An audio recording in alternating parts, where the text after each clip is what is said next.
மனது முழுவதும் ராஜ்யத்தின் நினைவு, வார்த்தையின் நினைவு, கர்த்தருடைய சிந்தை மட்டும் இருக்கிறது என்றால் நீங்க கவலைப்பட மாட்டீங்க, துணிஞ்சு எதிர்பார்ப்பீங்க.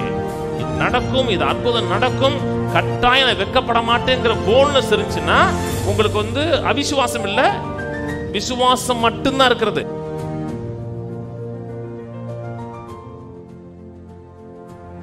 அற்ப விசுவாசிகளே, இன்றைக்கு இருந்து நாளைக்கு அடுப்பில் போடப்படும் காட்டுப்புல்லுக்கு தேவன் இவ்விதமாய் உடுத்துவித்தால் உங்களுக்கு உடுத்துவிப்பது அதிக நிச்சயம் அல்லவா? அற்ப விசுவாசியேன்னு சொல்றாரு. அற்ப விசுவாசின்னா விசுவாசம் இருக்கு, சந்தேகம் இருக்குன்னு அர்த்தம். கவனிங்க, உங்களுக்கு விசுவாசம் இருக்கா? எல்லாருக்குமே விசுவாசம் இருக்கு. ரட்சிக்கப்பட்ட அத்தனை பேருக்குள்ள விசுவாசம் இருக்கு. சில நேரத்தில் அவிசுவாசம் இருக்கா?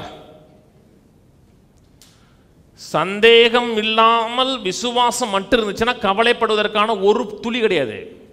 ஒரு துளி சந்தேகப்படுறீங்க அப்படின்னா உங்களுக்குள்ள உங்க விசுவாசம் ஃபுல்லா இல்ல, அற்ப விசுவாசம் தான் இருக்குன்னு அர்த்தம். என்னத்தை புசிப்போம், என்னத்தை குடிப்போம், அதை என்ன செய்வோம், இது என்ன செய்வோம், அப்படி கவலைப்பட்டோம்னா விசுவாசத்தை காட்டிலும் அவிசுவாசம் அதிகமாக வேலை செய்யுதுன்னு அர்த்தம். நான் சொல்றது புரியுதுங்களா? விசுவாசம் எங்க இருக்கு? ஆவிக்குள்ள இருக்கிறது. கிறிஸ்து இயேசுவுக்குள்ளாக எந்த விசுவாசம் இருக்கிறதோ அதே விசுவாசம் ஆவிக்குள்ள இருக்கிறது. அவிசுவாசம் எங்க செயல்படுகிறது?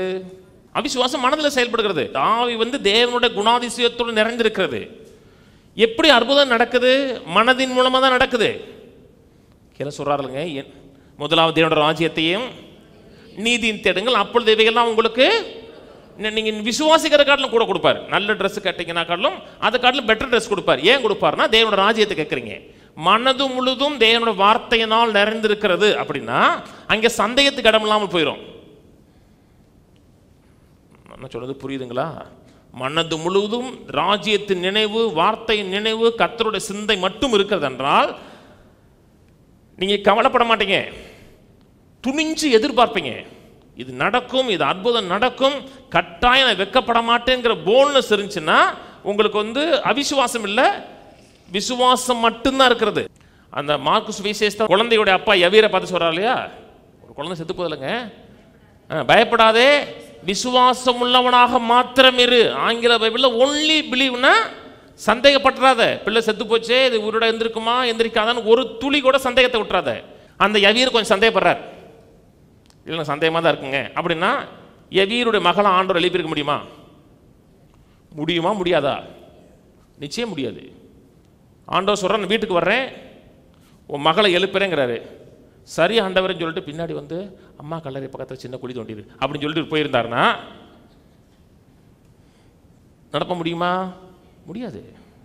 நீங்க கோஆபரேட் பண்ணணும். மத்திய 8 எடுங்க, 8:10. இயேசு இதை கேட்டு ஆச்சரியப்பட்டு தமக்கு பின் செல்லுகிறவர்களை நோக்கி, இஸ்ரவேலுக்குள்ளும் நான் இப்படிப்பட்ட விசுவாசத்தை காணவில்லை என்று மெய்யாகவே உங்களுக்கு சொல்லுகிறேன். 100க்கு அதிபதி சொல்றாரு, ஐயா நீங்க வரக்கூட வேணாம், ஒரு வார்த்தை சொன்னா போதும், என் வீட்டுக்காரன் எப்பேற்பட்டவனா கூட சுயமாயிருவாங்கிறாரு. அவனுக்கு மனதில் சந்தேகமே இல்லை, இவர் சொன்னா போதும் டோட்டலா. நல்லா கவனிங்க, அவனுக்கு ஆவியே கிடையாதுங்க. ஆவி கிடையாதுன்னா ரட்சிக்கப்பட்ட ஆவி கிடையாது. அவன் ரட்சிக்கப்பட்டவனா? 100க்கு அதிபதி பிரஜாதிங்க, ரட்சிக்கப்பட்டவனா? ரட்சிக்கப்படல. விசுவாசம் செயல்படுச்சா? எங்க செயல்படுச்சு? மனசுல செயல்படுது. எதிர்பார்ப்பு இருக்கிறது, ஒரு துளி சந்தேகம் இல்லாமல் இருக்கு. ஒரு வார்த்தை சொல்லும், என் வேலைக்காரன் சுகமாவன்னு சொல்றாரு. 8:13 வாசிப்போம். பின்பு இயேசு 100க்கு அதிபதி நோக்கி, நீ போகலாம், நீ விசுவாசித்தபடியே உனக்கு கடவுள் என்றார். அந்த நாளிகையிலே வேலைக்காரன் சுஸ்தமானான். 26. அதற்கு அவர், அற்ப விசுவாசிகளே ஏன் பயப்படுகிறீர்கள் என்று சொல்லி எழுந்து காற்றையும் கடலையும் அதட்டினார். உடனே மிகுந்த அவனை சொல்றாரு, உன் விசுவாசம் பெருசுங்கிறாரு. இப்படிப்பட்ட விசுவாசம் இஸ்ரவேலுக்குள்ள பார்க்கலங்கிறாரு. சீசர்களை பார்த்து ஆண்டவர் சொன்னார், அக்கறைக்கு போவனார். அக்கறைக்கு போவனார். காற்றும் கடலும் கொந்தளிச்ச உடனே மார்க்கு சுவி சொல்லப்பட்டிருக்கும், ஐயரே நாங்கள் மடிந்து போகிறோம் குறித்து கவலை இல்லையான்னு எழுப்புறாங்க. அதுக்கு ஆண்டவர், அற்ப விசுவாசியே ஏன் கவலைப்படுறீங்க? ஏன் கவலைப்பட்டாங்க? கர்த்தர் சொன்னதை காட்டிலும் சூழ்நிலைகள் சொல்றது பெருசா இருக்கு உங்களுக்கு. அக்கறைக்கு போவோம் அவர் சொன்ன வார்த்தையை பார்க்கலும் சூழ்நிலைகள் சொல்றது பெருசா இருக்கு. டாக்டர் சொல்லிட்டாரு தூக்கிட்டு போங்கன்னு சொல்லிட்டாரு, தூக்கிட்டு போங்கன்னா முடிஞ்சிருச்சுங்கிறாரு. ஆனா கர்த்தர் நீங்க நைட்டு ஜெபம் பண்ணும்போது அவனுக்கு தீர்க்க ஆயுசை கொடுப்பேங்கிறாரு, இன்னும் 30 வருஷம் கொடுப்பேங்கிறாரு. அந்த இடத்துல சரி கர்த்தர் சொல்லிட்டாரு, உயிரை கொடுப்பாரு நீங்க நினைச்சீங்கன்னா கர்த்தர் சொன்னார், இப்படிப்பட்ட விசுவாசியை விருதுநகர் டிஸ்ட்ரிக்ட்லேயே பார்க்கலாம் பாரு. அன்னைக்கு வந்து இஸ்ரேலுக்குள்ள சொல்ல, விருதுநகர் டிஸ்ட்ரிக்ட்ல இப்படிப்பட்ட ஆளை நான் பார்க்கலப்பா, உன் விசுவாசம் பெருசும் பாரு. எனக்கு சந்தேகமாக தான் இருக்குன்னீங்கன்னா கர்த்தர் உங்களுக்கு உதவி செய்வார். ஆனால் விசுவாச வீரனை போல நடிச்சிங்கன்னா நடிப்புக்கு கர்த்தர் உதவி செய்ய மாட்டார்.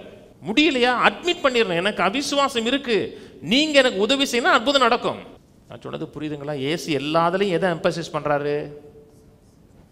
விசுவாசம் தான் எம்பசைஸ் பண்ணுறாரு. தேவனால் கூடாத காரியம் எல்லாம் கூடும். சுகமாக்க முடியும், கடன் அடைக்க முடியும், உங்களால் ஃபிக்ஸ் பண்ண முடியாது, மற்றவர்களால் ஃபிக்ஸ் பண்ண முடியாத காரியங்களே முடியும்.